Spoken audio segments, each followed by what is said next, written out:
It's time to listen to BHR with your hosts, Patrick and Paul. All right, what is up, everyone, and welcome back to Black Hole Rhetoric. This is Paul Wayne. This is Patrick Bluey. I want to say thank you, guys. We took a little break. This is our first comeback episode. We have a lot of things going on. We had a lot of things going on in our personal lives, but now we've kind of cleared those up. I just graduated from our community college, and now we have a lot of things that we're going to be bringing you guys, and hopefully you'll like them. Patrick, what do you think? I just want to start out by saying thank you to everyone that voted for us throughout April on Podcast Land. We didn't quite get the top spot, but we did make it on their front page. I think we were in 11th place, so that will definitely help bring in more viewers and help us create better content for you guys. Yes, thank you guys definitely for voting and for kind of sticking with us through this time where we took our little break. We have missed a lot of things over the last month. One of the biggest ones lately has been FBI Director Comey being released, his resignation being accepted by the president. What do you think about that? The timing is definitely kind of weird, but I don't personally think that it is motivated by Trump being investigated. I think that it was something that was coming. It's definitely been talked about since he's been president. The left pushed for it, and now that he's done it, they've changed, how they feel about it, and I think that's kind of weird. Right. Yeah, the flip-flopping in Washington, D.C. is running rampant, and I don't know. It does, in general, it makes me concerned for our government. Now, yeah, like our government is very convoluted. I mean, it is extremely complex. It is not a streamlined system by any means, but that was kind of designed and planned for. Another thing that we missed over this break was France had their election where Le Pen. It was between Le Pen and I cannot remember. Is it Macron? Macron, yes, yeah, Macron and Le Pen, and Le Pen did not win, but that was quite an event. Yeah, from what I saw on the internet, she was heavily compared to Trump. Yep. But I feel like if you look at Macron, he kind of falls more in that category. He has no political history. He's very rich. The only difference is he's pretty young. Yeah. I mean. Well, the big reason why people were saying that Le Pen fell into the same boat as Mr. Trump was the kind of the political side of Trump that he does have, the nationalism, the Make America Great Again type of thing. That was kind of a big Le Pen movement. She was the head of the Nationalist Party in France, and her father was also an extreme nationalist prior to that. And so, that's kind of why they were kind of lumping them together, is because of that nationalism. And when you look at it, throughout history, when there is, a movement going on, mm-hmm. let's just say that there is a nationalist movement going on, with Brexit and President Trump. And now people were really expecting France to go to Le Pen, because it tends to kind of go that way over across the globe when you have these movements, that everything kind of falls into line. The dominoes topple over. Some people are saying that might, this might be the end of that movement because Macron won the election, because he's more of a globalist. He's more welcoming to immigrants and outside kind of things. One thing that really intrigues me is how their government works over there. You were kind of telling me about that. Would you care to go into a little more detail about that? Yeah, that's one reason why I like the convolution of our own government, is how much power the president has over in France. Over there, as soon as the president is elected, he can get rid of their parliament. He can he appoints almost every single aspect of their government from the top down, and in a single election, the type of government that France has can change. I mean, it would be as if President Trump can get away with absolutely anything that he really wants. So it's pretty insane as far as when you think about that, right? So like, just think if a single election changes like the foundation of our government, and it's borderline dictatorship. I mean, whatever the president says goes in France. That's one of the things that's crazy to me is, how long has their government been set up like this, and how has no one been corrupt enough to take advantage of it? So France has had a lot of issues with their government. I don't know which republic they are on now, but like over the last 200 years, they've revamped their government multiple times because they just keep running into issues over and over and over again. Ever since ever since the fall of absolute monarchy in France, they have been kind of a clusterfuck of establishing a real government. I mean, like, well, and I'm not saying that they don't have a real government, but like having a solid government that maintains for an extended period of time. Because even with this election, they're already talking about rewriting the Constitution because it's insane how much power the president has over there. I mean, we really don't have a true grasp of what that's like in the United States. None of us do.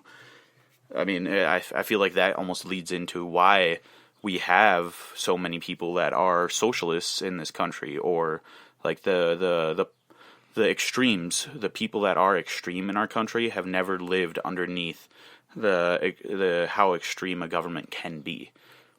I mean, on the surface, our government definitely appears to be corrupt, but there is so much in place that protects us from it becoming truly corrupt. Yeah, that people do have the freedom to criticize to the point where they become these extremes. Right, and and like the things that protect us from our government becoming so super corrupt, it is the litigation, it is the red tape, it is the convolution in between different systems inside of our government. That is what helps us from becoming like an absolute dictatorship. It is like, or having anything extreme really happen. However, there is one branch of the government that really doesn't have any checks or balances, and it is becoming more and more important as time goes on, and that is the judiciary branch. That is the United States Supreme Court. I mean, nowadays we live in a time period where a single decision in the United States Supreme Court completely changes all of our lives in a single day. And is that a good thing? Do we live in a time period that I would refer to as the empirical courts? I mean, we've seen in the past that there's been controversial topics brought up to the United States Supreme Court. They vote on it, and it's just a complete clean sweep across the states. And I don't know if I necessarily agree with that. I think that given time, all of the states will fall into line. There does not need to be a single branch of the government with a beating stick to push everybody into one side. I agree with what you just said, but I still think there are times when you need, the Supreme Court to step in and say, no, this is how it's going to be. Right. Most recently, legalization of gay marriage. Yep. That was so divided across the country that I definitely feel that you needed one group to step in and say, no, it's either going to be or it's not going to be. And in this case, it was. Right. Well, and like I think the important part, I do believe that the United States Supreme Court was well within their jurisdiction of hitting that case and doing what they did in that case, because what you had there is issues between states. Right, so like, let's just say, I don't know, Minnesota, they have legalized gay marriage. Well, what happens when that couple moves to North Dakota? Because right now, like, if you and your wife go anywhere in the United States, you're married. Yeah, your marriage license is valid. But that also kind of brings in some other issues, I think. Like, now I'm not saying that these are the same. I just want to kind of give a forewarning there. But let's take that to another level, because there are other issues between states we don't acknowledge. But the age of consent, or the age of minimal marriage, right? So like, I think it's Alabama or one of the other southern states. I mean, your daughter can get married at 14.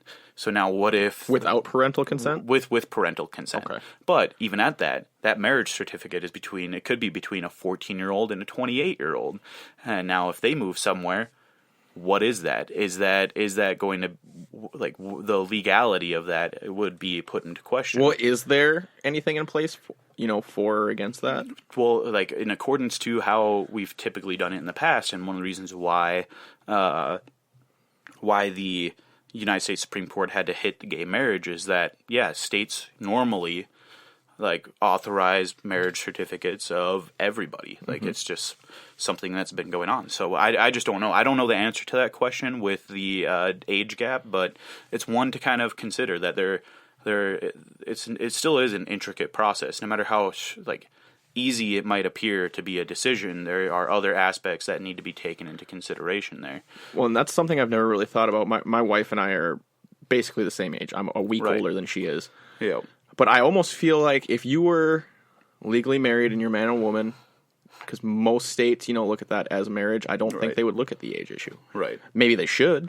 Right. Well, and I feel like if you saw those two people in public, you might raise a few questions too. Like if my theoretical kind of thought there, I feel like that might raise some questions and people might call the police. I mean, if they're not being,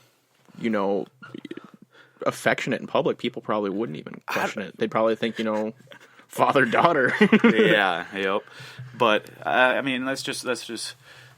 Well, and so now let's kind of talk about some other big events that have recently went on. Well, actually, I can kind of go off of what we were just talking about. One of the biggest things that's going on right now is the net neutrality stuff. Yeah. It doesn't sound like it's going to get decided by the Supreme Court, but it's definitely a very big issue that's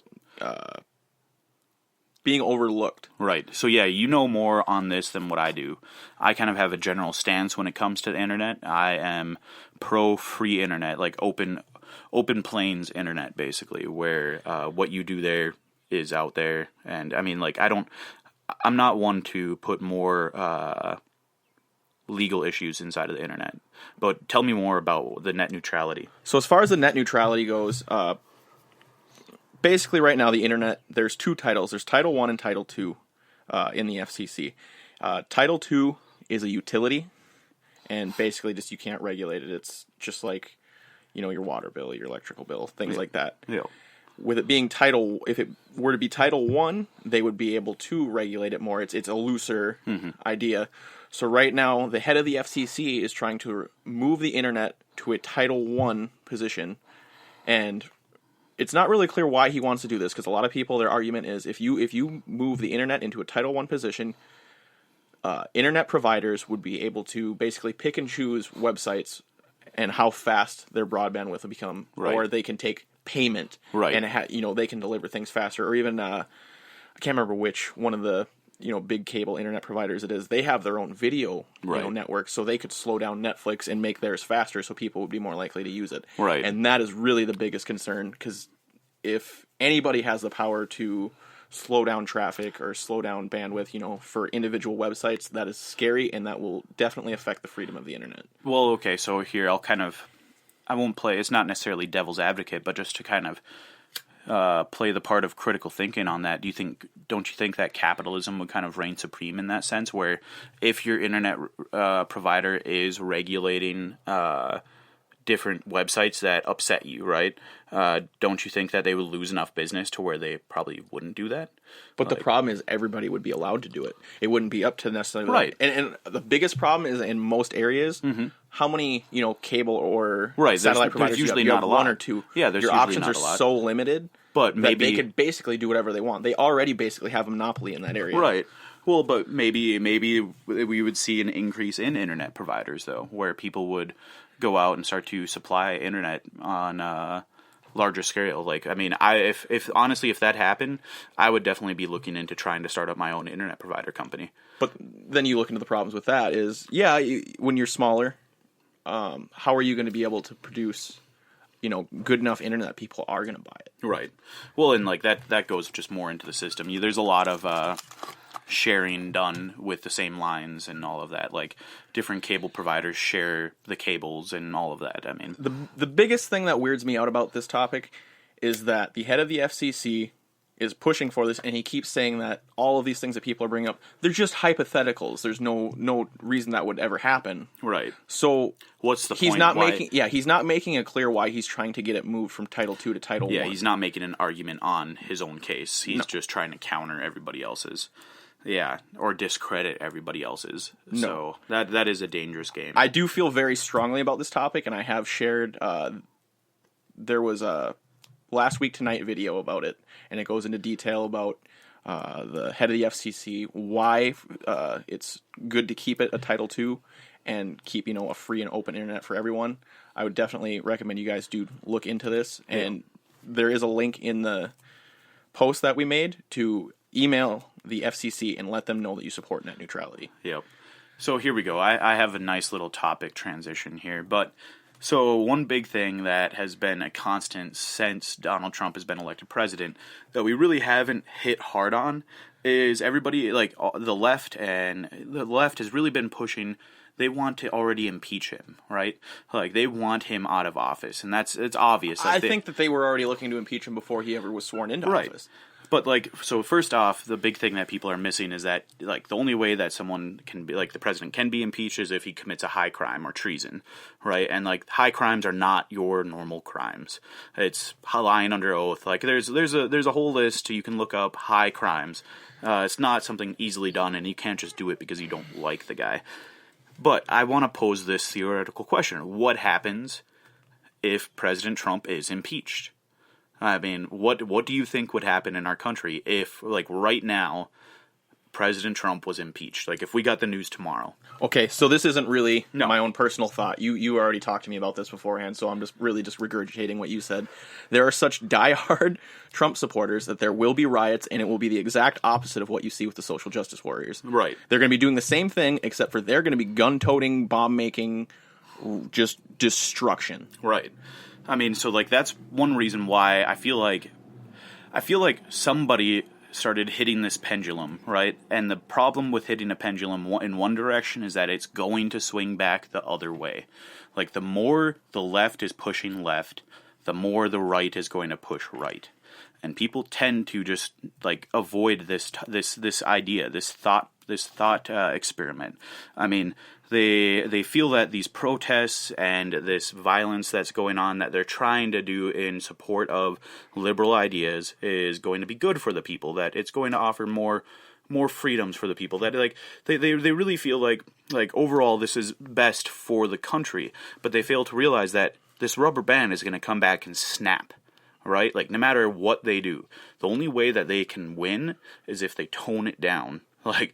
People need to kind of tone down what they're doing. These protests, Antifa, all of them need to kind of settle it down a bit, actually participate, be educated in their own government, and participate in it, right? Mm-hmm. Going out and macing people and hitting people with weapons, it's not going to do anything better for our society. Well, and that ties into another thing we missed while we were gone, is UC Berkeley was a hotbed for riots again. I don't remember who was speaking, but there was a Antifa woman who got punched in the face for throwing Molotov cocktails. Jesus. And the only way that it was presented really on the media was that some Trump supporter just punched this chick in the face, but then they also showed a Facebook post of her that she posted on her way to the riots saying that she was going to bring back fascist scalps. Which I would like to say that's culture appropriation from Native Americans there. So I don't think anybody should be scalping anybody because we shouldn't be offending anyone. So,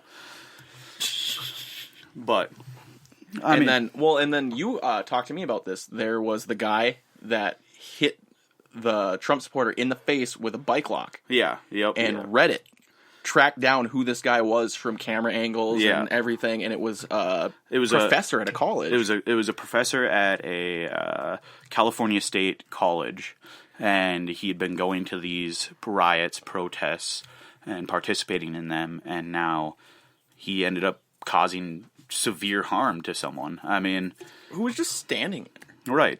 And even if the guy was being vocally, offensive or rude, what justifies violence? Was he, Right, exactly. People tend to they jump to violence anymore. It's a very dangerous game. I mean, I grew up. We did grow up in the era of learning about Black history, right? Mm-hmm. And learning about Martin Luther King. I mean, honestly, as I was growing up, I really liked Martin Luther King. I liked the movement because I felt like that was fair. Even as a child, I thought that was they're human beings.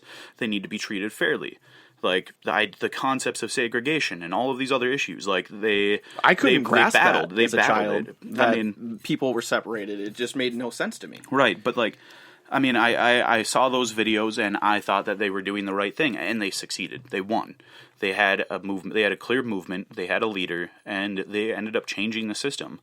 Now what we have are a bunch of people without a leader, without a clear message, and what are they trying to do? The only thing that they're succeeding in doing is causing chaos within our own system. I mean, and it's the chaos isn't. There are times when chaos can help. But nothing that they're doing is helping anything. Right. Yeah. And so I really do believe that what we will see in the coming years, if this continues down this path, right, we will see the strongest, most radical national side of our country be developed. And who knows what path that will really bring us down. I mean, and you know what, not to toot my own horn, but I kind of hit North Korea on the head and activities going on there. And so, I mean, who knows? I really do believe that we will see this rise in nationalism, the fall of a lot of liberal ideas, which I do believe there are a lot of liberal ideas out there that are good. That are healthy ideas to bring up, right? Like the gay marriage thing. I think that was an absolute necessity. It was a good thing. They are human beings. I mean, well, and even conservatives are on board with that now. Right. So, do we really want to, like, beware of pulling the rubber band one way because it will snap back the other way. Well, and I know you and I have talked about, I don't remember if it was on anything that we released, but we talked about whether we thought there could actually be a civil war. Right. And I don't think that there'll be a civil war. I really don't. Primarily, the reason why I don't think that is because it's not a clear divide, right? There is a divide. Yeah, you have far right and far left, and then there's so many people in between still. Well, and that part is kind of irrelevant. Like the numbers are kind of irrelevant because when you look at the national Nazi Party, they had a very small percentage of their political movement, and they took over the country. When you look at the communists in Russia, also an ultra small group there, and they took over their country. So like the size of it is irrelevant. It's the geolocation of it, right? So when we had our civil war, there was a clear location separation of political ideas, the South and the North, following one of, I cannot remember the line right now, but Mason-Dixon line? Yeah, I believe that was it. And so you had a difference in policies on splitting a line, right? And so that's why that Civil War really took off. Now, I suppose there won't be a true civil war, but there is definitely different policies in between, from sanctuary cities to the rural areas of those own states. There's differences in political ideologies there, and maybe we might see some violence. I was going to say maybe not to the point of a full civil war, but do you think that we'll see a rise in violence between the two groups? Potentially, like full on battle. Yeah, I think there definitely could be some true violence go on. I hope there isn't, for everybody's sake. Yeah, I don't want to see that. But I do believe there is potential for such an event to occur. One thing that really surprised me was, I think it was only a week or two after the last, riots or whatever you want to call it in Berkeley, when Ann Coulter was supposed to speak, and she ended up not coming. They still had a bunch of speakers, and I watched it live on Facebook, and Antifa did not show up and cause any chaos. There were Antifa there. I saw an interview between Antifa and a Trump supporter. Yeah. They weren't excited to be talking, back and forth with one another, but there was no violence that I read about or saw or anything like that. The Soros check must have been delayed. Yeah, no, I mean, I really hope that there is a medium between the two extremes of our country, and I hope that it can really be developed, that this line of communication, right? That's the biggest thing. That's what's really most important, to prevent these thought experiments that we were just talking about. There needs to be a communication between the two people. And the idea is both people need to show up to that, whatever meeting that might be, with the notion that you do have to give up some of your things that you hold dearest, right? That is one of John Locke's core beliefs in government, right? man is born into a state of nature and forms a society, and he gives up a certain amount of freedoms to that society to form a government, right? Like we do have all of these freedoms, but living inside of a government, you have to give up some of them. The same thing goes when you go to a negotiation or a meeting. You have to be prepared to give up some of those beliefs that you hold dearest, or compromise on some of those beliefs. Because if you're not a person to compromise on something, you are not going to function in society. Well, and that's what's kind of crazy to think of, is you have these two far, one-sided groups, and usually they're not willing to compromise. Right. One of the biggest things I've said is how, the far left is unwilling to compromise. But even seeing some of the people in those interviews at Berkeley, there are definitely people on the far right that are just as bad. They're just not violent. Well, and okay, so you know me, like I love a good debate, right? And I love a debate that has content, that has consistency, that there actually is some substance to that debate. And just back, this is another big news bit that we missed because of our time period off, but the healthcare, right? So right before the healthcare bill was passed, I had a debate with one of my friends from the Boston area about healthcare. And really, it devolved into her just calling me stupid over and over and over and over again. Did you just assume her gender? But that's the part where you cannot do that. I don't care if you're on the left or on the right. You cannot devolve it into just a name calling match. If that is your best argument, is to call someone a name, then maybe you should really question whether or not you are capable of arguing on behalf of that point. Where if you're just sitting there saying, oh, you're stupid, you're stupid, you're stupid, you're stupid, you probably shouldn't be defending whatever it is that you're attempting to defend. Well, at that point in debate, whether it's in person or on the internet, I'm done, because there's no... And that honestly, nothing that can be said. Usually I will fight to the very end on anything, and I like to fight to the very end. But in that scenario, I ended up just calling it good, because no matter what I said, no matter how much substance whatever I said had, it fell on deaf ears, and I was called stupid. Right? Yeah, and one of my things is if I start out on a point hard, I will try and drive it. But if you can educate me and show me that I'm wrong, I will be the first to admit. Right. Yeah. No. Exactly. Well, and I know that we kind of just we're having a little bit of ADD moment here, but bear with us. This is our first one back from our break. I think it's good to cover a lot of the stuff that we missed. But you actually brought up a really good point, because it seems like those that really do support socialism have all of this information about how great it is, and they have some primitive examples over in Europe, right, of countries that have adopted a lot. See, their biggest issue there is, like, most of the United States citizens really fail to actually realize what socialism is, and then what they do is they use examples of Europe that have really strong social programs, instead of actually seeing a government that has socialism, like, in practice. If you really want to look at the governments that have been using socialism, you need to look at Venezuela. You should look at Cuba. Look at the USSR. Look at North Korea. North Korea is more of like an extreme something. That's a different beast. But just even Venezuela, that's an awesome example. I love it. That's something we missed as well. They've spent at least a month now they've been fighting their government. Oh, yeah. Massive riots, people being ran over by tanks. And now just think, what was that?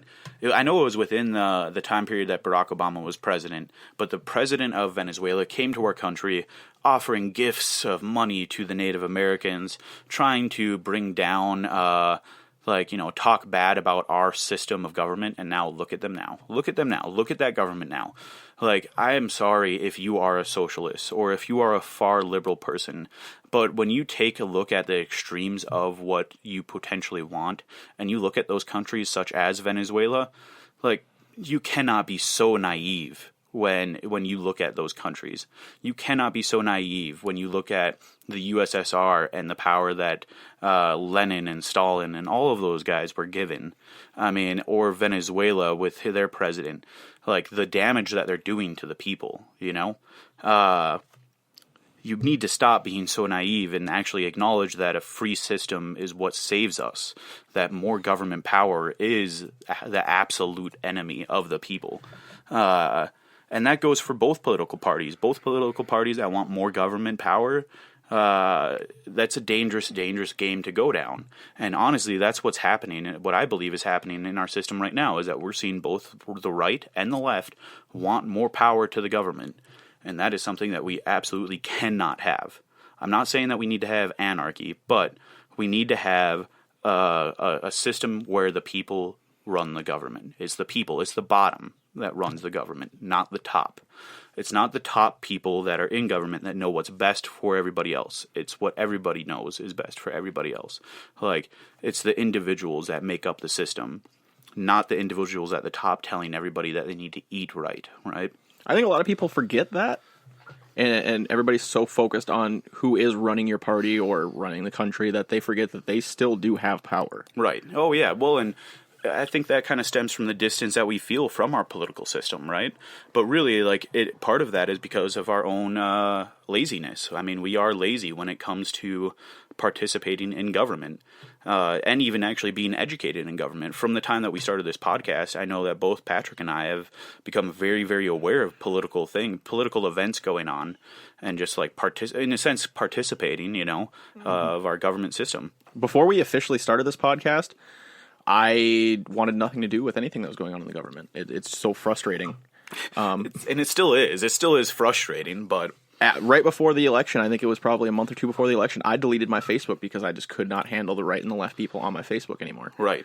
But now, like, in a sense, like, doing this podcast, it kind of helps with, there is a possibility of changing this government. There is a possibility of bringing awareness and education to the people on certain aspects of our government that, like, it just needs to be done. Like, things need to be done, especially in our generation. We need to be more politically aware and have the right political education to back us. There is one more really dumb topic and lighter topic I'd like to talk about that we missed, and it's what is CNN's obsession with what Donald Trump eats and how he eats it? 2 scoops of ice cream, not 1. How is this a news story? Really what it is, I mean, let's take a look at the audience, right? Like, let's evaluate the audience. That's the best way to analyze the speaker, which in this case, the speaker would be CNN, the media outlet of CNN. They are pushing content to their audience specifically, right? So if you have a group of people that, like, let's say that your job, Patrick, was to talk to a bunch of extreme liberal people.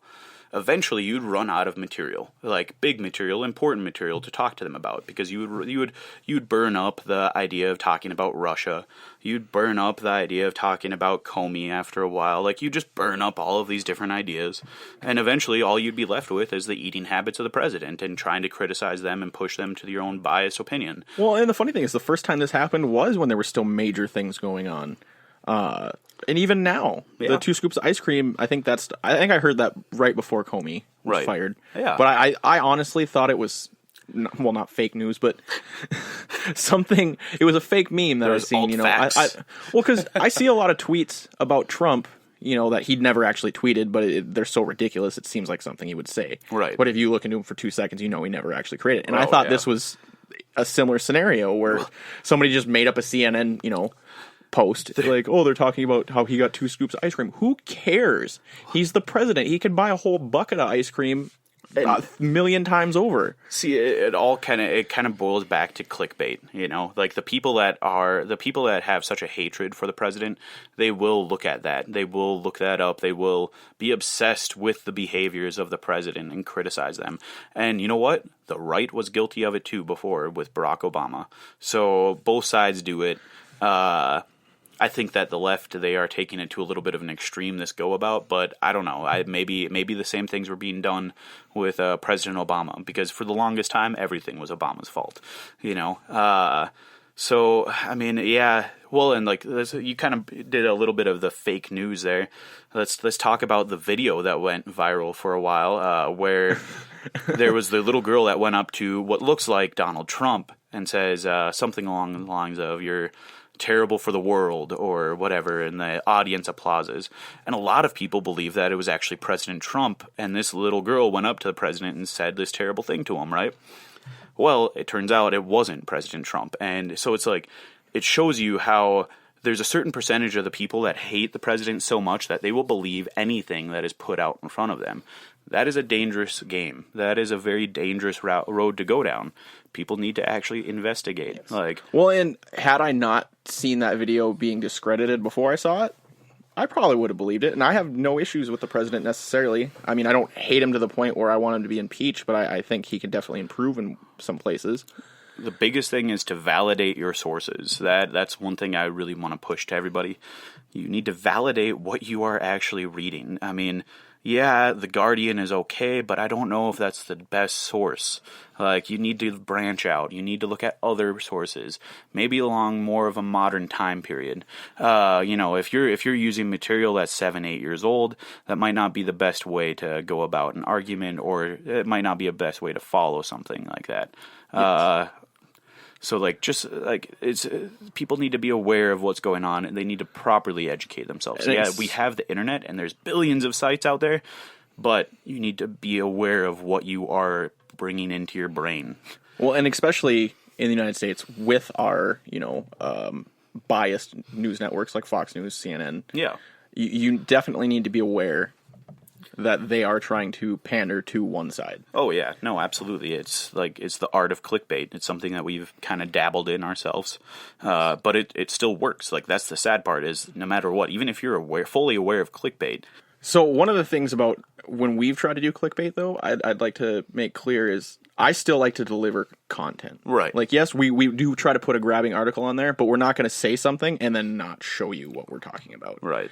That is the clickbait that drives me insane. Right. Is, you click on something outrageous, and then you start to read the article, and it really has nothing to do with what you're clicking on. Or that there's 12 different pages with only one little line on every page. That bugs the hell out of me. But when there's so many ads that it crashes. Right. But you know what? I think that will be a good place to end this podcast. I hope you guys enjoyed our comeback episode. The future episodes they're going to have a little bit of a different tone. They might be a little bit more, I wouldn't like to say extreme, but there's going to be a little bit of a firmer stance on future topics. I hope you guys stick with us. Make sure you share and like our content. And I'd just like to say thank you again to everybody listening to our podcast. Yes. Thank you, everyone. All right.